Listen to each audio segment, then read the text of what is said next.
الحمد لله وكفى وسلام على عباده الذين اصطفى أما بعد فأعوذ بالله من الشيطان الرجيم بسم الله الرحمن الرحيم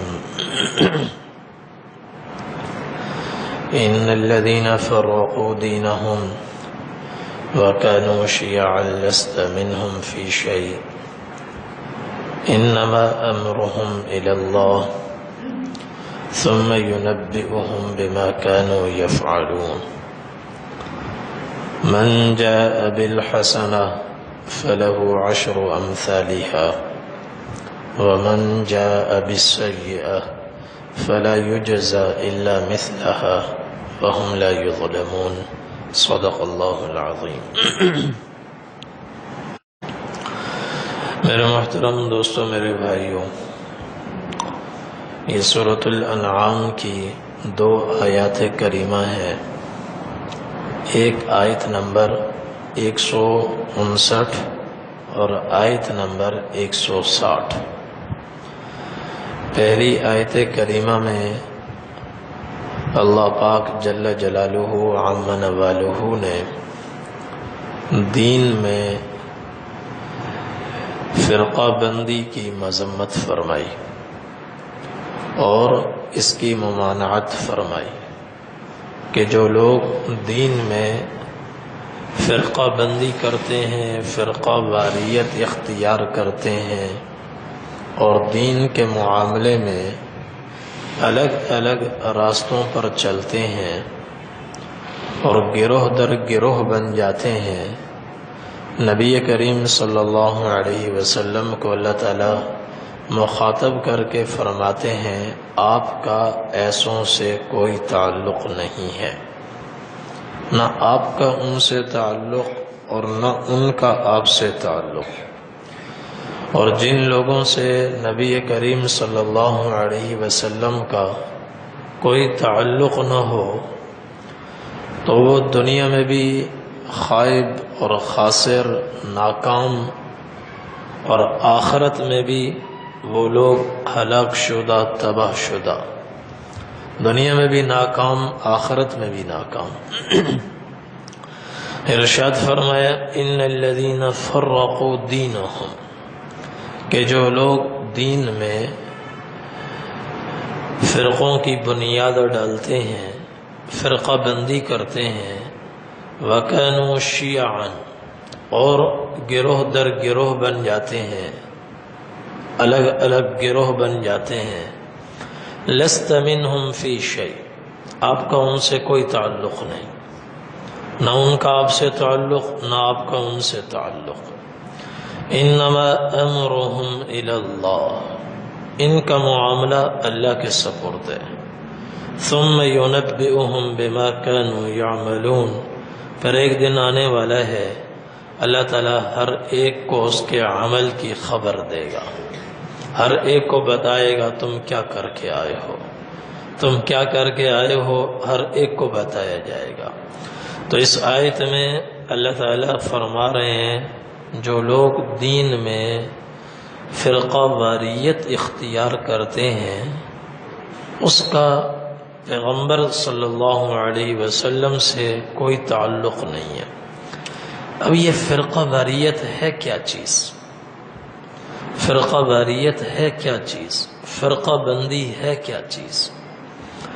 اس کی تفصیل ایک حدیث میں ہے، اس لیے کہ سارے فرقے تو غلط نہیں ہیں، سارے فرقے غلط، اگر سارے ہی غلط ہوں تو خود مسلمان بھی تو ایک فرقہ ہیں، مؤمنین بھی تو ایک فرقہ ہیں، کفار الگ راستے پر ہیں اور مؤمنین الگ راستے پر ہیں، وہ بھی ایک فرقہ ہیں، یہ بھی ایک فرقہ ہیں۔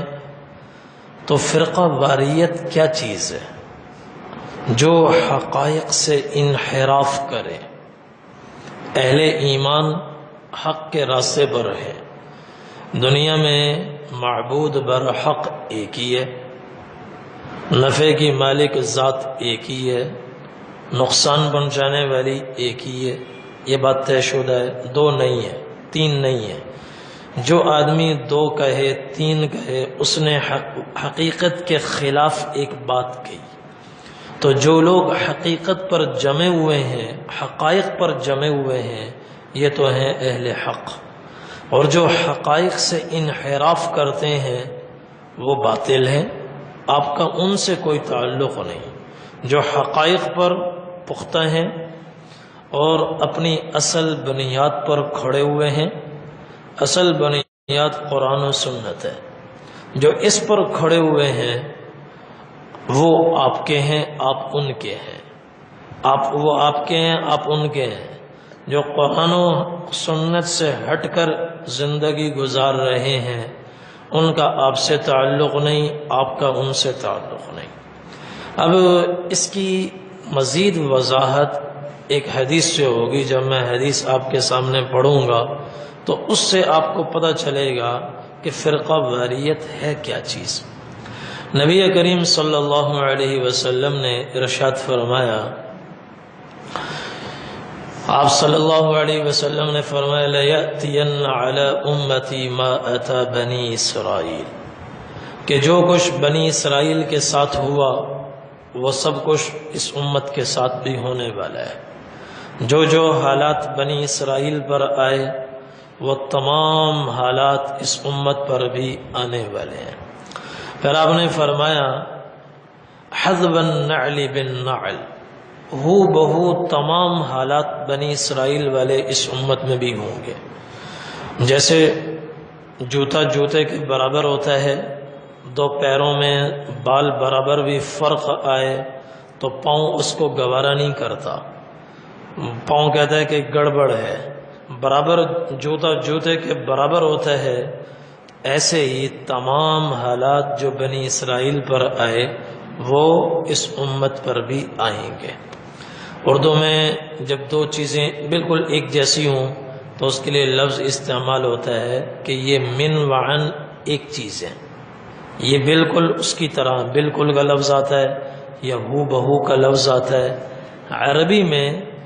عربی میں محاورہ ہے حذو النعل بالنعل، کہ جب دو چیزیں بالکل ایک دوسرے کی مثال ہوں، ایک دوسرے کا عکس ہوں، ایک دوسرے کی تصویر ہوں، تو عربی میں کہتے ہیں حذو النعل بالنعل.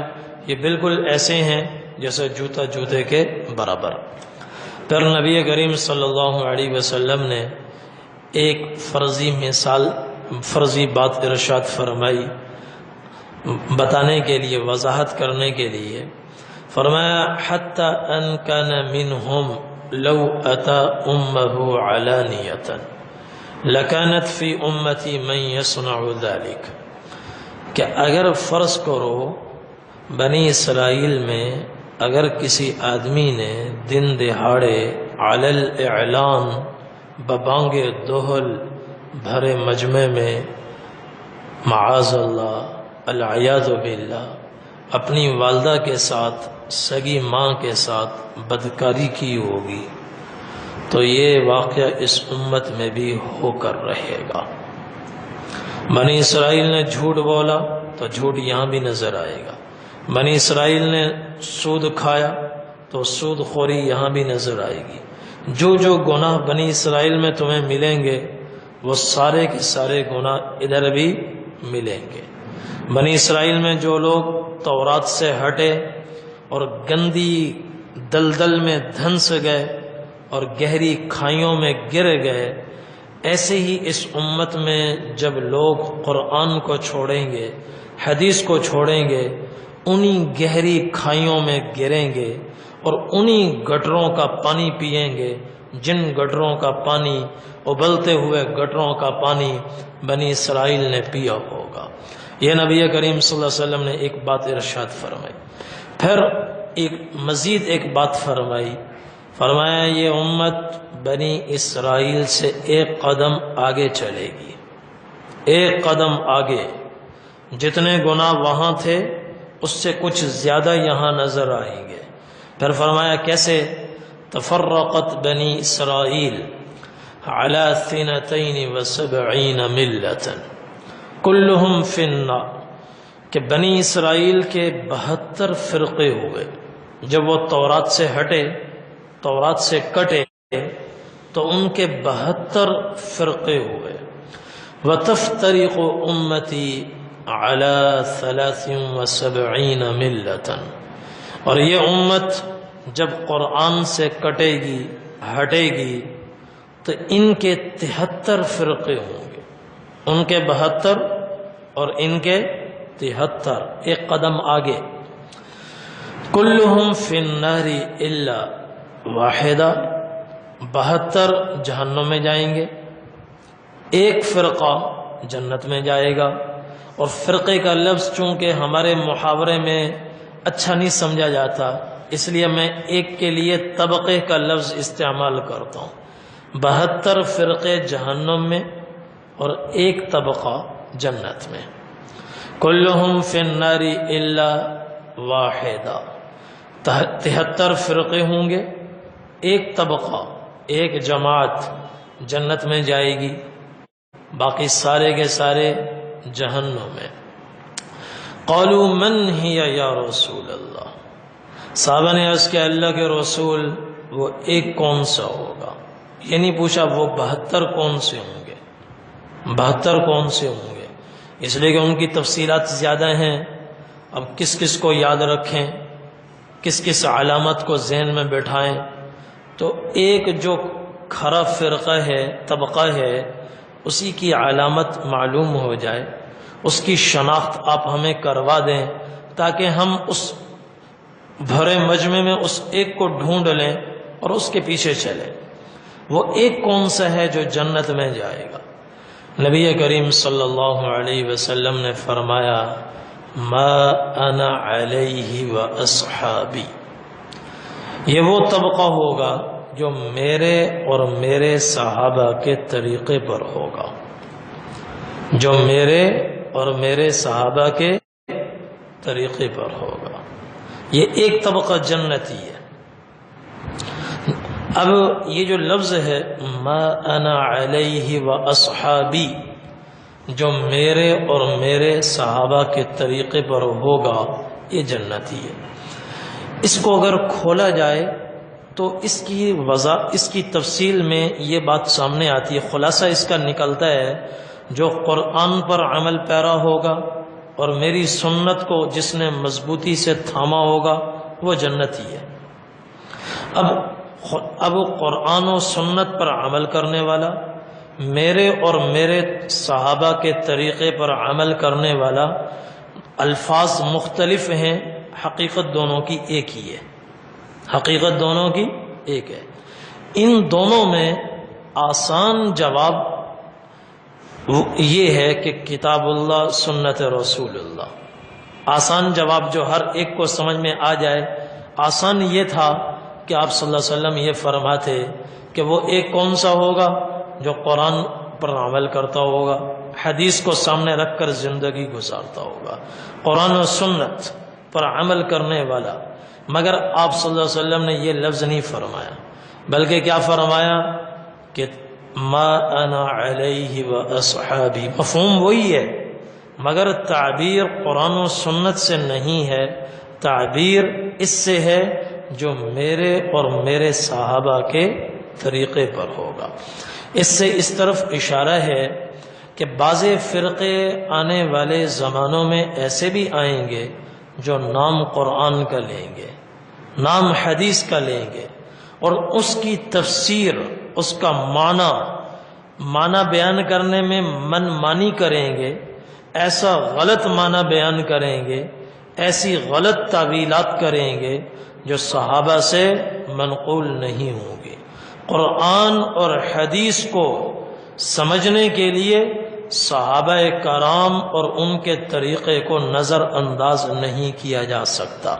اگر صحابہ کرام کو نظر انداز کر کے من مانی کوئی تفسیر کی جائے تو نام تو ہوگا قرآن والا، مگر حقیقت میں وہ نفس پرست ہوگا، خواہش پرست ہوگا، اس لیے کہ قرآن کو اور سنت کو صحابہ سے زیادہ کوئی نہیں سمجھ سکتا۔ حضرت عبداللہ بن مسعود رضی اللہ تعالی عنہ فرماتے ہیں من کان مستنن فلیستن بمن قد مات فإن الحج لا تؤمن عليه الفتنة أولئك أصحاب محمد صلى الله عليه وسلم كانوا أفضل هذه الأمة أبرها قلوبا وأعمقها علما وأقلها تكلفا اختارهم الله لصحبة نبيه ولإقامة دينه فاتبعوهم على أثرهم وتمسكوا بما استطعتم من اخلاقهم وسیرهم فانهم كانوا على الهدى المستقیم کہ صحابہ کی زندگیوں کو سامنے رکھ کر زندگی گزارو جو دنیا سے اس وقت چلے گئے، اور ہر فتنے سے اللہ نے ان کو محفوظ فرمایا۔ ان کے علاوہ باقی تمام لوگ فتنوں کی لپیٹ میں ہیں اور فتنوں میں گھرے ہوئے ہیں۔ اس طبقے کی اللہ تعالیٰ نے ہر طرح کے فتنوں سے حفاظت فرمائی۔ اور پھر کہا یہ اللہ کے نبی کے صحابہ ہیں کہ آدم علیہ السلام سے لے کر دنیا کے آخری انسان تک پیغمبروں کے بعد سب سے افضل اور سب سے اعلیٰ جو جماعت ہے اللہ کے نزدیک یہی جماعت ہے۔ سب سے افضل، علم ان کا گہرا اور دل ان کے روشن، تکلفات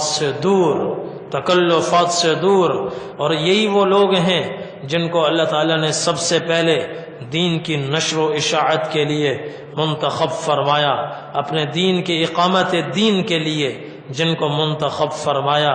لہذا ان کے اخلاق اپناؤ، ان کی سیرت اپناؤ، اس لیے کہ یہ بات شک و شبہ سے بالا تر ہے کہ اس جماعت کا ایک ایک فرد صراط مستقیم پر ہے، ہدایت پر ہے۔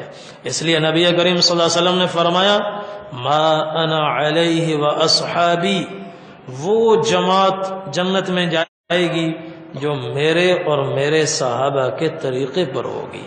مفہوم یہ ہے، مطلب یہ جو قرآن و سنت پر عمل کرتی ہوگی، قرآن و سنت، لیکن تعبیر یہ فرمائی جو میرے اور میرے صحابہ کے طریقے پر ہوگی، یعنی ایک آیت کا مطلب وہ ہے جو میں بیان کر رہا ہوں، اور زور زبردستی سے الفاظ کو کھینچ تان کے بیان کر رہا ہوں، اور اسی آیت کی تفسیر حضرت عبداللہ بن مسعود رضی اللہ تعالی عنہ سے کچھ اور منقول ہے۔ تمام صحابہ ایک طرف کھڑے ہوئے ہیں اور میں اکیلا ایک طرف کھڑا ہوا ہوں، اور میرے ساتھ آج کے کچھ لوگ بھی جمع ہو گئے ہیں، وہ کہتے ہیں اس کا یہ مطلب ہے۔ صحابہ کی جماعت سے پوچھو، وہ کہتے ہیں نہیں یہ مطلب ہے، اور میں من مانی کروں نہیں یہ مطلب ہے، تو نام ہوگا ہم قرآن والے ہیں، عنوان ہوگا ہم سنت والے ہیں، مگر یہ ایک میں نہیں ہوگا، یہ 72 میں سے کسی ایک فرقے میں ہوگا، 72 میں سے کسی ایک فرقے میں ہوگا۔ تو قرآن اور حدیث کو سمجھنے کے لیے صحابہ کی زندگیوں کو سامنے رکھنا پڑے گا۔ اچھا، اسی حدیث میں ایک لفظ اور ارشاد فرمایا جس سے مزید وضاحت ہوتی ہے۔ نبی کریم صلی اللہ علیہ وسلم نے ایک کی وضاحت فرما دی، ایک کون ہے؟ جو میرے اور میرے صحابہ کے طریقے پر ہوگا۔ 72 کے بارے میں بھی ایک لفظ ارشاد فرما دیا، وہ ایک ہی کافی ہے ان کو سمجھنے کے لیے۔ 72 کو سمجھنے کے لیے آپ صلی اللہ علیہ وسلم نے ایک لفظ ارشاد فرمایا، اور وہ ایک ہمارے لیے کافی ہے۔ اگر ہم اس ایک کو سمجھ لیں تو ان کی حقیقت سمجھنے کے لیے ہمارے لیے کافی ہے۔ نبی کریم صلی اللہ علیہ وسلم کو اللہ تعالیٰ نے انتہا درجے کی جامعیت عطا فرمائی تھی۔ آپ نے فرمایا اللہ تعالیٰ نے پہلے نبیوں کے مقابلے میں مجھے بڑے فضائل ارشاد فرمائے۔ ایک حدیث میں 6 کا ذکر ہے، ان 6 میں سے ایک یہ ہے وَأُعْطِيتُ جَوَامِعَ الْكَلِمِ، اللہ تعالیٰ نے مجھے جامع کلمات عطا فرمائے، یعنی الفاظ مختصر ہوتے ہیں اور ان کے پیٹ میں، ان کے اندر پورا پورا سمندر پڑا ہوا ہوتا ہے. مختصر الفاظ یہ اللہ تعالیٰ نے حضور پاک صلی اللہ علیہ وسلم کو خصوصیت ارشاد فرمائی. 72 کے بارے میں کیا فرمایا؟ 72 کے بارے میں آپ نے فرمایا انہ سیخرج فی امتی اقوام تتحارى بهم الاهواء كما يتحارى الكلب بصاحبه لا يبقى منه مفصل ولا عرق الا دخله. کہ یہ 72 وہ لوگ ہیں کہ یہ ان کے اندر خواہشات کا زہر اس طرح سرایت کیے ہوئے ہوگا جیسے کسی آدمی کو بولا کتا کاٹ لے تو بولا پن اس کے پورے وجود میں سر سے پاؤں تک سرایت کر جاتا ہے. لا يبقى منه عرق ولا مفصل، کوئی رگ کوئی جوڑ باقی نہیں رہتا. ہر رگ اور ہر جوڑ میں وہ بولا پن، جنون، پاگل پن داخل ہو جاتا ہے. بولا کتا کسی کو کاٹے تو اس کے اندر بھی بولا پن سرایت کر جاتا ہے اور اس کے خون میں شامل ہوتا ہے، اس کی رگوں میں شامل ہوتا ہے، اس کے ایک ایک جوڑ میں، خون اور گوشت کے ایک ایک ذرے میں داخل ہو جاتا ہے. ایسے ہی آپ نے فرمایا یہ جو 72 فرقے ہوں گے نفس پرستی، خواہش پرستی کے اس درجے غلام ہوں گے کہ احوا، خواہش پرستی کے جراثیم اور خواہش پرستی کا زہر ان کی ایک ایک رگ میں اور ایک ایک جوڑ میں اترا ہوا ہوگا اور وہ نفس پرست ہوں گے اور خواہش پرست ہوں گے. یہ دیکھنے کو 72 ہیں. ایک اس راستے پر جا رہا ہے، ایک اس راستے پر جا رہا ہے، ایک اس راستے پر جا رہا ہے، ایک ادھر جا رہا ہے، ایک ادھر جا رہا ہے. بے شمار ان کے راستے ہیں لیکن ایک بات سب میں قدر مشترک ہے. ایک بات سب میں قدر مشترک ہے، وہ ایک بات ان کو جہنم کی طرف دھکیل رہی ہے. وہ ایک بات جو قدر مشترک ہے وہ کیا ہے کہ یہ سارے کے سارے خواہشات کے غلام ہیں. سارے کے سارے خواہشات کے غلام ہیں، خواہشات کے غلام ہیں، جس کی وجہ سے یہ کلہم فی النار، سب کے سب جہنمی، سب کے سب جہنمی، خواہشات کے غلام. اس کا نتیجہ یہ ہوتا ہے کہ ایک چیز ہے دل میں آیا کہ اس کو جائز ہونا چاہیے، قرآن و حدیث کو دیکھے بغیر ہی فیصلہ کر لیا یہ چیز جائز ہونی چاہیے. جب فیصلہ ہو گیا یہ چیز جائز ہونی چاہیے، اس کے بعد نصوص شرعیہ میں کھینچا تانی شروع ہو گئی. زور زبردستی کر کے شراب بھی حلال ہو گئی، زور زبردستی کر کے رقص اور موسیقی کو بھی روح کی غذا قرار دے دیا اور جائز قرار دے دیا. قرآن و حدیث کو چھونے سے پہلے ہی ایک مسئلہ ذہن میں پیدا ہو گیا، دل میں یہ ہو گیا کہ اس کو حلال ہونا چاہیے، موسیقی حلال ہونی چاہیے. جب دل میں آ گیا اب اس کے بعد کھینچا تانی ہے. نام ہے قرآن کا، نام ہے حدیث کا، حقیقت میں نفس پرستی، خواہش پرستی. یہ آپ نے فرمایا 72 کے اندر یہ ایک بات قدر مشترک ہے. اور ادھر جو ایک طبقہ ہے جنت میں جائے گا، جنت میں جائے گا. اصول ان کے نظریات، افکار تو بالکل ایک جیسے ہیں، عمل کے اعتبار سے یہ کچھ مختلف بھی نظر آ رہے ہیں. ایک آمین بالجہر کہہ رہا ہے، دوسرا آمین بالسر کہتا ہے، ایک رفع یدین کرتا ہے، دوسرا رفع یدین نہیں کر رہا، ایک نماز کے اندر ہاتھ سینے پہ باندھتا ہے، دوسرا نماز میں ہاتھ ناف پہ باندھتا ہے.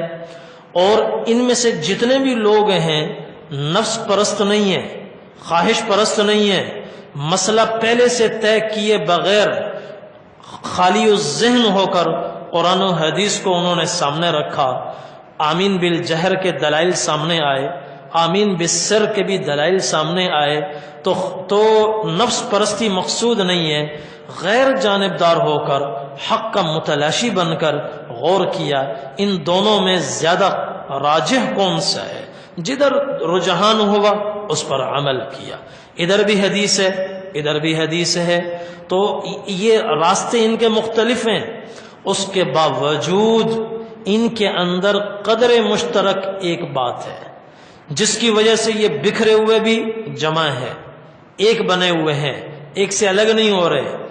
شافعی ہو، مالکی ہوں، حنبلی ہوں، یہ سب ایک ہیں، سب ایک ہیں۔ مقلد ہوں یا غیر مقلد اہل حدیث ہوں، وہ سب ایک ہیں، ایک ہیں۔ وجہ ان میں قدر مشترک ایک بات ہے، وہ ایک کیا ہے؟ مقصد خواہش پرستی نہیں ہے، نفس پرستی نہیں ہے، مقصد یہ ہے قرآن و سنت کی پیروی کرنا، قرآن و سنت کی پیروی کرنا۔ اب ایک مسئلے میں دو حدیثیں سامنے آ گئیں تو دل کا رجحان جدھر ہوا حدیث پر عمل کیا، یہ بھی حدیث پر عمل کرنے والا ہے، یہ بھی حدیث پر عمل کرنے والا ہے، تو ان کا مطمح نظر قرآن و سنت کی پیروی کرنا ہے اور اس ہدایت کی پیروی کرنا ہے جو ہدایت اللہ نے نازل فرمائی اور جو ہدایت رسول پاک صلی اللہ علیہ وسلم لے کر آئے۔ اور ہر آدمی اپنے طور پر اس پر تیار ہے کہ میں 20 برس سے ایک حدیث پر عمل کر رہا ہوں، ایک مسئلے پر عمل کر رہا ہوں، لیکن اگر اس سے زیادہ مضبوط دلائل میرے پاس قرآن و حدیث کے آ جائیں تو میں اپنا عمل چھوڑ دوں گا، ادھر آ جاؤں گا۔ ہر ایک اس پر تیار ہے، تو جس کی وجہ سے یہ سب کے سب اہل الہدا ہیں اور 72 اہل الہوا ہیں، خواہش پرست۔ اور یہ ہدا اللہ نے ہدا نازل فرمائی۔ ابراہیم حضرت آدم علیہ السلام کو جب اللہ تعالیٰ نے زمین پر اتارا، فرمایا فَقُلْنَا اهْبِطُوا مِنْهَا جَمِيعًا، آپ جاؤ زمین پر، فَإِمَّا يَأْتِيَنَّكُم مِّنِّي هُدًى فَمَن تَبِعَ هُدَايَ فَلَا خَوْفٌ عَلَيْهِمْ وَلَا هُمْ يَحْزَنُونَ، تمہارے جانے کے بعد میں پیچھے ہدا بھیجوں گا، ہدا، ہدی للمتقین، ہدا ہدایت جس کو ہم کہتے ہیں، ہدایت نامہ بھیجوں گا، جو اس کی میرے بھیجے ہوئے کی پیروی کرے گا وہ کامیاب ہوگا، وہ کامیاب ہوگا۔